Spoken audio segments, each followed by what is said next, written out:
Hello everybody. I just wanted to show you my Lord of the Rings stuff that I got earlier this month and this week. I got Shelob, the authentic Shelob. And what's amazing about this is people always talk about posability these days. It actually looks like one of those facehuggers from Alien. But anyway, so you pull out. They can go into any position you want. So you could have, and you could grab one, I'm sure a hobbit or something, even between two, and pull them up and have them up like arms. But I like to keep him with his legs out. Her legs.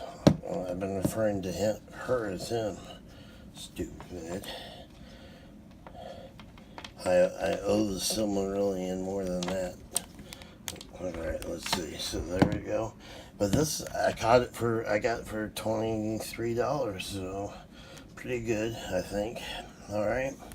So, I mean, I'm 6'4", 275 man, so this thing is huge, especially when I fully spread out her arms, and that's what I'm going to try to do, give her a stand like that sometime.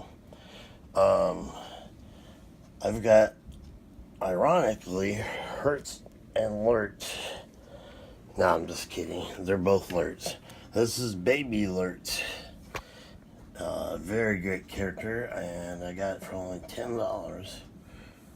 And then there's Grown-Up Lurch, who for some reason is shorter than this one. When they're stood side by side, it kind of looks, it's pretty apparent. Well, now that I look at it, maybe it's not so bad. Okay, well, then we've also had the Lurch.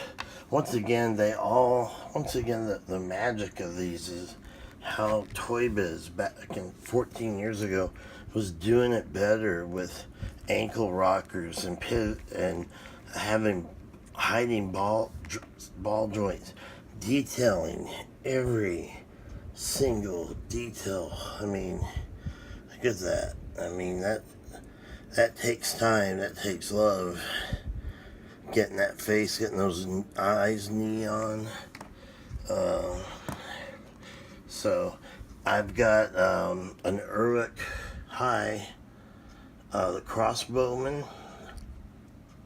He's about 7 inches. I think he looks a lot better without his helmet, but just when you keep him safe. But man, this little trigger, I got this for $5 because this has to be wrapped around him and glued on. I'm like, yeah, okay, I'll take that all day long. So then, and this is Grishnak, one of the greatest figures. I mean, it's just, look at all these little details, and just completely 100% posable. You can get him up into a nice slashing motion or two-handed. I think it's really only a one-handed, but you can have him do gestures, and things like that. And always turning his head gives him an entire, look at that detail. Look at the gloss in the mouth to give it that real look. Toy Biz, man, they really cared.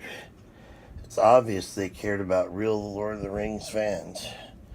So, of course, this is the guy he was 737 years old and got his head chopped off and he got eaten by Uruk-hai. And I want to also show,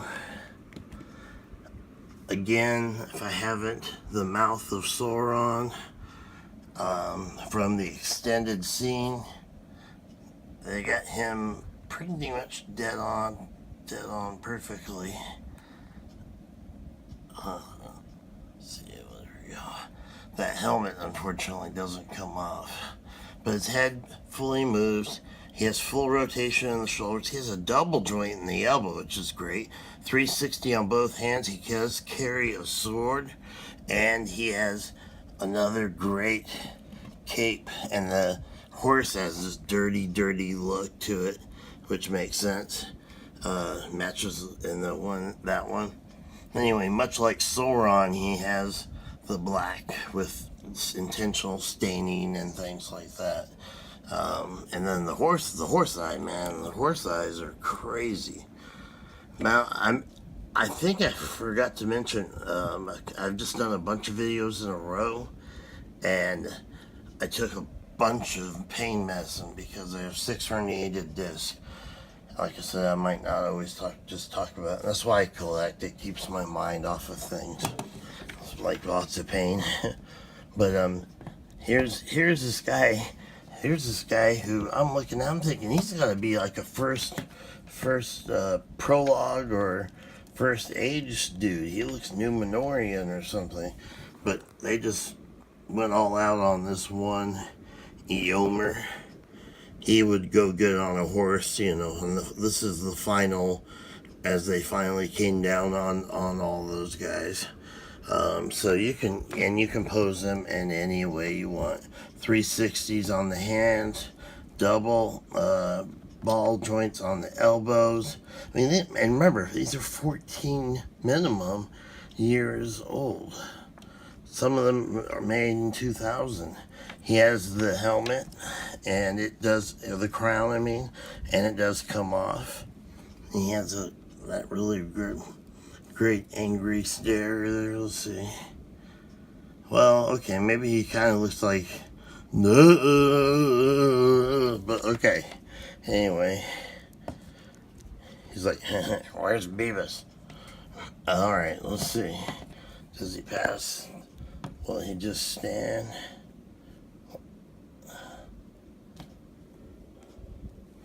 Is he going just to stand? How is he balanced? Yeah, I like that. Sword grip is tight. He stands without giving me too much trouble. Big score on that. I love this. I'm so glad for this hobby too, and I'm glad for anybody that's watching this. I'm gonna do a 2-parter because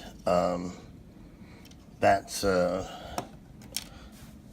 just found that the archer has a sword. Whoops. But I'm gonna do a part 2 where I look into Legolas and a surprise. Okay. Thank you for watching. Have a good night, good day, or good morning, or good afternoon, or good night. Whatever your time zone you're in, whenever you're watching this. And thank you for your time. Ironically,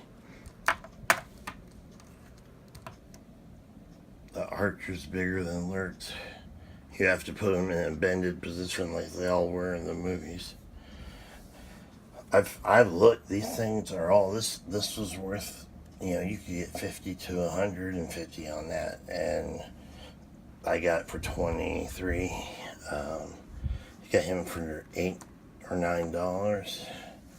I got him for $5 because I had to glue that on. He was $10, and he's like, when you do find him, it's like about, I'd say 50 at least. And Alerts, he usually hovers around 35 to 40. The mouth of Sauron can be anywhere between 50 and 100. And then, of course, these guys are about like $20. That's what I see. And Legolas, depending on where you go,